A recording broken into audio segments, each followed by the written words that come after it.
मनुष्य कैसे आते हैं उनके बारे मुझे बताएं।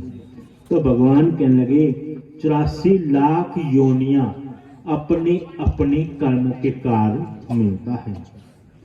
जो कोई पाप कर्म करता है, जैसे ब्रह्म हत्या करने वाले, गौ की हत्या करने वाले, वह कुड़वा और लंगड़ी की योनि पर जन्म लेते हैं।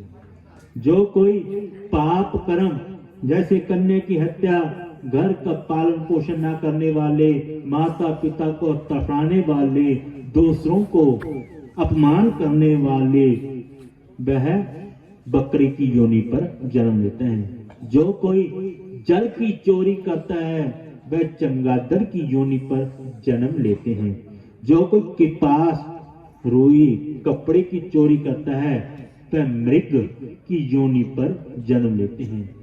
कोई झूठ बोलता हो, वह गूंगा हो जाता है। जो कोई जहर देता हो, वह बिच्छू की योनि पर जन्म लेते हैं। तब भगवान कहने लगे कि मनुष्य अपनी कर्म के कारण ही अपनी योनि को प्राप्त करते हैं। भगवान का नाम तर्पण करना चाहिए।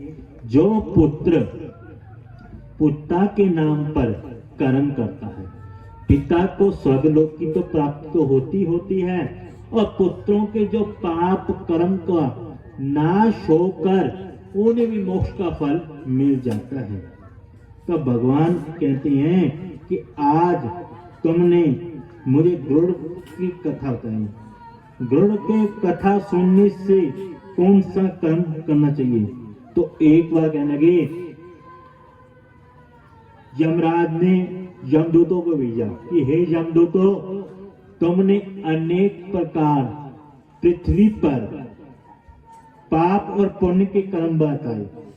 अब मैं तुझे बताता हूं कि एक श्रवण कुमार है, उन्होंने अनेक प्रकार के दान, यज्ञ, तर्पण, माता पिता की सेवा, अतिथियों का सत्कार करना, गरीबों पर दया करना, अनाथों पर भी दान तर्पण करना, करोड़ों यज्ञ किए, गौओं को दान किया।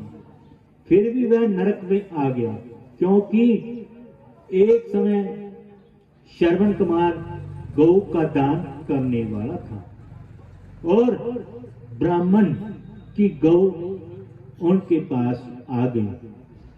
दूसरा ब्राह्मण जो श्रवण कुमार का प्रोत था, प्रोत ने कहा कि हे श्रवण कुमार, आपने गौ का संकल्प करवाया। प्रोत ने गौ का संकल्प करवाया।